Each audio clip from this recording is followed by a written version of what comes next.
Hello friends, नमस्कार। आज हम जिस टॉपिक पर बात करने वाले हैं वो है लेबर इंस्पेक्टर का नोटिस। आपने देखा होगा कि अचानक से एट रैंडम 2 या 3 लेबर इंस्पेक्टर्स आपके ऑफिस में आते हैं, शॉप पर आते हैं, कंपनी में आते हैं and they ask some record registers, attendance register, payment register, so on, and according to that they highlighted some deviations कि भाई मिनिमम वेजेस फॉलो नहीं हो रहा, पेमेंट ऑफ वेजेस करेक्ट नहीं है, ओवर टाइम रजिस्टर नहीं है। ठीक है, तो उनके पास एक प्री डिफाइंड नोटिस का फॉर्मेट होता है, उसके अंदर वो हाईलाइटेड क्वेश्चंस एंड अपने पॉइंट्स उस पर लिखते हैं एंड एक साइन करके आपको पकड़ा जाते हैं कि इस डेट में आपको इतने दिन में इसका रिप्लाई करना है और ये रिकॉर्डिंग रजिस्टर प्रोड्यूस करने हैं। तो वो नोटिस क्या होता है, उसको कैसे समझें, क्या क्या उसमें टॉपिक्स हैं और उसके अकॉर्डिंगली अपने आप को कैसे तैयार करें, अपने अकाउंट से या एचआर से कैसे डाटा उसको प्रिपेयर करना चाहिए, क्या क्या स्टेप फॉलो करने चाहिए। आज हमने उसी टॉपिक्स पे बात करने वाले हैं और वही टॉपिक हम पकड़ेंगे। तो चलिए मेरे लैपटॉप पर और शुरू करते हैं understanding of the labour department notice. चलिए friends, understand labour department inspection notice and की नॉन कंप्लायंसेस।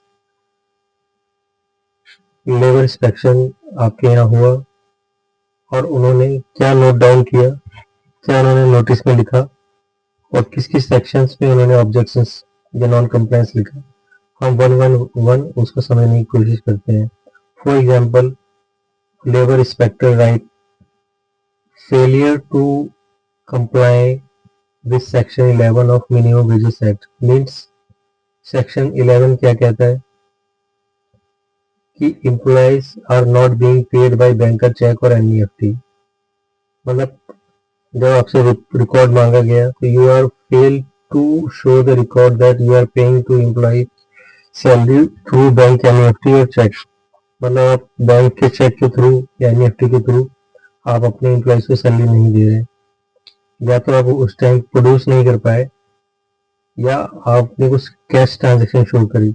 जबकि ये एक्ट कहता है कि आप किसी भी एम्प्लॉय को सैलरी दें तो एक पर्टिकुलर डेट में वो आपके अकाउंट से या तो एनईएफटी हो एम्प्लॉय के सैलरी अकाउंट या बैंक अकाउंट में, या फिर आप बाई चेक उसको वो पेमेंट करें, जो कि आपके करंट अकाउंट या बैंक अकाउंट में जो कंपनी का है उसमें डेबिट शो हो और एम्प्लॉयज को अकाउंट में वो क्रेडिट हो। अगर ये चीज नहीं शो होती, it's means you are failure to comply section 11 of minimum wages act. इसी का एक दूसरा सेक्शन सेक्शन 12 कहता है employer paying wages to employ below prescribed minimum wages act. Means हर स्टेट का एक मिनिमम वेजेस एक्ट है जिसमें सेमी स्किल्ड, अनस्किल्ड, स्किल्ड का एक prescribed minimum wages act as per government rules and regulation, और जो कि टाइम टू टाइम रिवाइज्ड होता है। अगर उस पर्टिकुलर पीरियड में आप जो minimum wages for example Delhi का मिनिमम वेजेस अनस्किल्ड का 16,000 समथिंग कुछ अमाउंट है या 17,000 है और आप वो वेजेस उसको 15,000 दे रहे हैं, तो इट्स मीन्स ये आपके रजिस्टर में ऐसा शो हो रहा है कि वो 15,000 ही पे है, तो it's means you are not following the minimum wages. या फिर कोई एम्प्लॉई स्किल्ड कैटेगरी में है और आपने उसको अनस्किल्ड कैटेगरी में शो कराया, उसकी पेमेंट उसके अकॉर्डिंग कर रहे हैं, it's means you are not following the section 12 of minimum wages act. Means आप जो सेट मिनिमम वेजेस है उसके अकॉर्डिंगली उसको पेमेंट नहीं कर रहे, जो कि मैंने यहाँ आपको बताया section 12 of minimum wages act 19। इसके बाद होता है failure to comply with section 13 and rule 23 and 25 of minimum wages act. Section 13 of minimum wages act fixing hours and normal working days. means fix the number of hours or normal working days inclusive rest and time. आप जो भी hours निर्धारित हैं आप उसके accordingly उससे काम ले रहे हैं और उसी के अकॉर्डिंगली उसको रेस्ट दे रहे हैं और पेमेंट कर रहे हैं. अगर उससे ज़्यादा आपने पेमेंट काम लिया है तो उसके अकॉर्डिंगली आपको या तो ओवर टाइम देना है या प्रोवाइडेड डे रेस्ट और between 7 days. Set rates of overtime work beyond the fixed hours. 8 hours की फिक्स ड्यूटी में इसमें रेस्ट हाफ एन आवर का इंक्लूड हो. उसके बाद अगर आप उससे काम ले रहे हैं तो आपको वर्कर को इंश्योर्स कि आप उसको ओवर टाइम पेमेंट करें और उसका appropriate payment register compensation show हो. अगर ऐसा नहीं है तो दिस इज ऑल्सो है फेलियर या non compliance of Minimum Wages Act 6 under Section 13, Rule 23 and 25 Minimum Wages Act.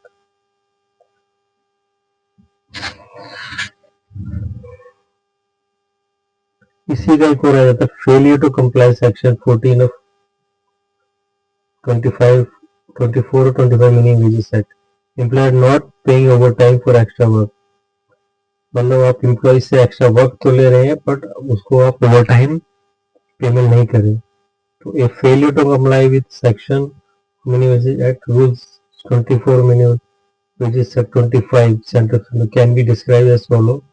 The employer has failed to comply with the provision of section 14 of the minimum wages act rules minimum wages central by the negligent to pay overtime wages of work beyond the prescribed hours and failing to maintain the required records and register of overtime mandatory as with law.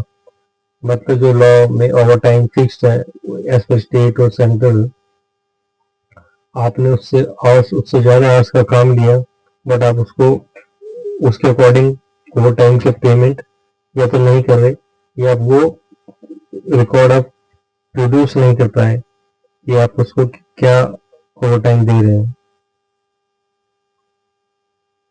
Accordingly section 14 minimum act की जो भी minimum wages act के through over time दे रहे हैं तो section 14 mandate the worker go on this fix section over time rate basically with normal rate of wages. या आप over time या कुछ पेमेंट कर रहे हैं लेकिन वो जो price of a normal rate है उसके अकॉर्डिंग नहीं कर रहे. That is also known compliance. Another 25K of minimum wages. आप जो ओवर टाइम का रजिस्टर है वो प्रॉपर आपने मेंटेन नहीं किया हुआ कि उसमें कितने आवर्स काम किया, क्या उसको पेमेंट करी. ये प्रॉपर जो रजिस्टर आपने मेंटेन नहीं किया वो शो नहीं कर पाता.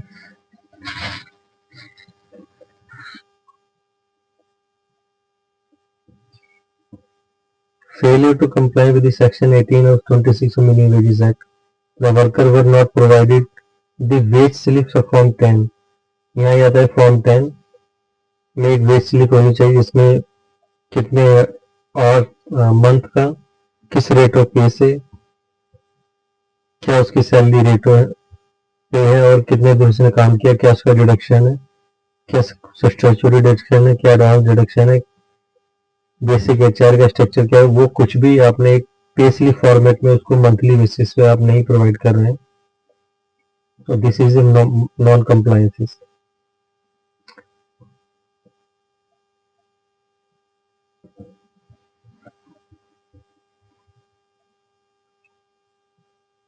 आपको सेक्शन 18 में मिनिमम वेजेस की एक्ट अकॉर्डिंग सारे रिकॉर्ड्स एंड रजिस्टर मेंटेन करना है जिसमें working hours employment related details होना चाहिए. That is not maintain by you. Wage slip मैंने बताया कि रूल 26 और वेज स्लिप आपको प्रॉपर एक वेज स्लिप एम्प्लॉयज को देनी है जिसमें deduction net amount is shown.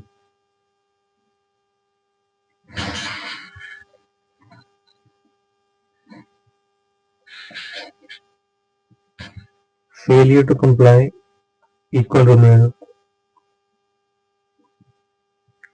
remuneration rule. that employer failed to provision in equal remuneration act means आप जेंडर वाइज चाहे मेल या फीमेल है उनको प्रॉपर इक्वल रेम्यूनरेशन नहीं दे रहे हैं, ठीक है. There was a violation of statutory regulation provided remuneration male and female employ promising as per work means अगर आपने जेंडर वाइज कोई बाइस किया है, मीन्स आपने जेंडर वाइज कुछ बाइस किया है और उसको प्रॉपरली आप मेंस का मिनिमम वेजेस सेपरेट है और वुमेन्स का सेपरेट है, अगर ऐसा पाया गया तो that is failure to equal remuneration act 1976.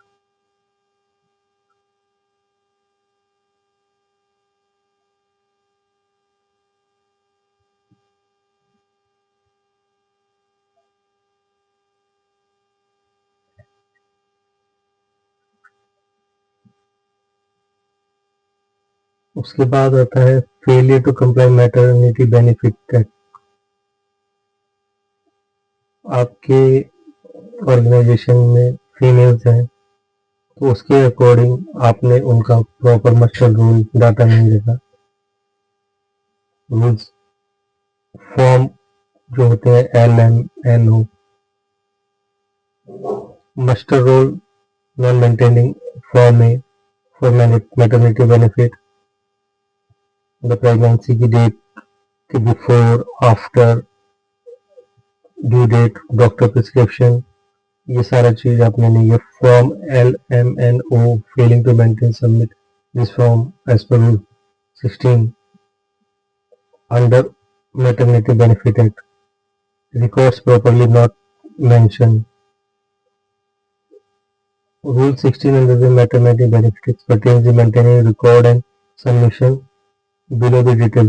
यहाँ पे कुछ फॉर्मेट है कि L फॉर्म में क्या application for maternity benefit employ name उसकी ID and employ signature maternity benefit register name of employ ID date of application date of leave start date of delivery maternity benefit paid medical bonus record means उसको कितना आपने payment किया, leave का record proper.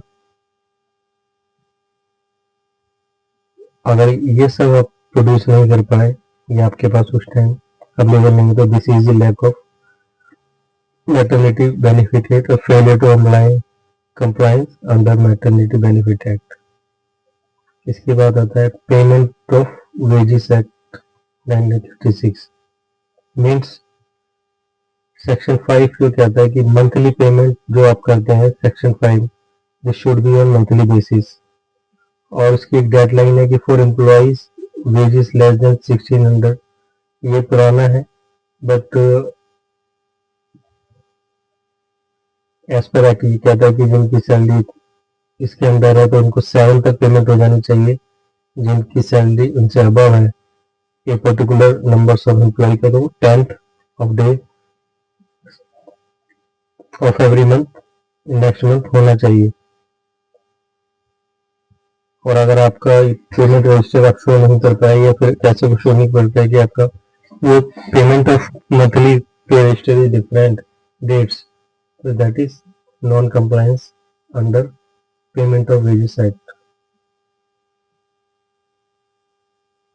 Section 6 deduction of wages.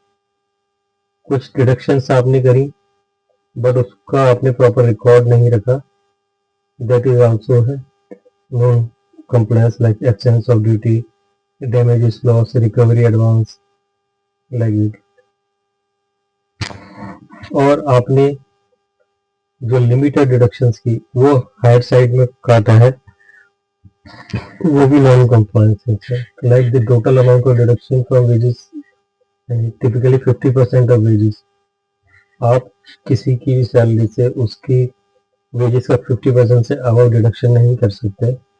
अगर आपने ऐसा किया that is also a non-compliance. You can carry forward or deduct next month but not in a single month.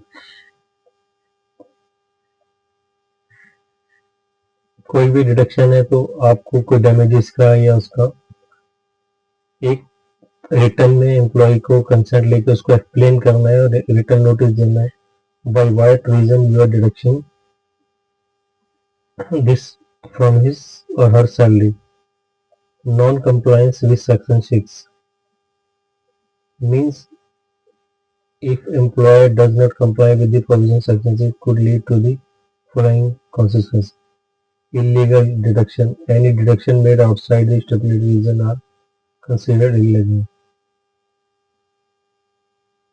Without reason कुछ भी डिडक्ट कर लेना, it is a illegal deduction that should be mentioned and written to the employee.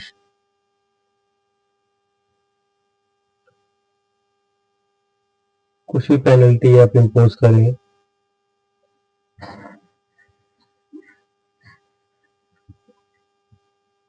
Sorry, अगर इस तरह का deduction है तो आपको पेनल्टीज देनी पड़ सकती है. Employee has right to complaint against you.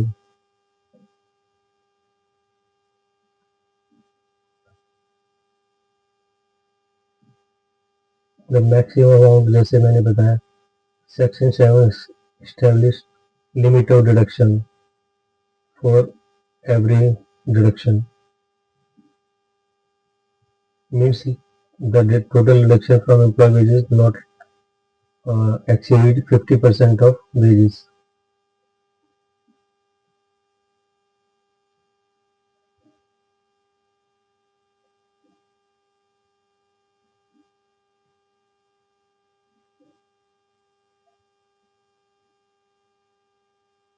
Failure to comply, penalty register, damage loss register, advance register.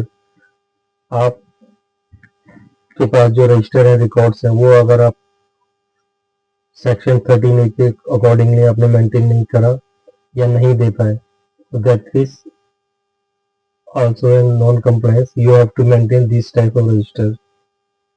So कौन कौन से registers हैं वो हम कवर करेंगे नेक्स्ट वीडियो में. उसमें क्या क्या होता है जिससे कि आपको और अंडरस्टैंडिंग हो how to maintain the recording registered as per the labour compliances and act.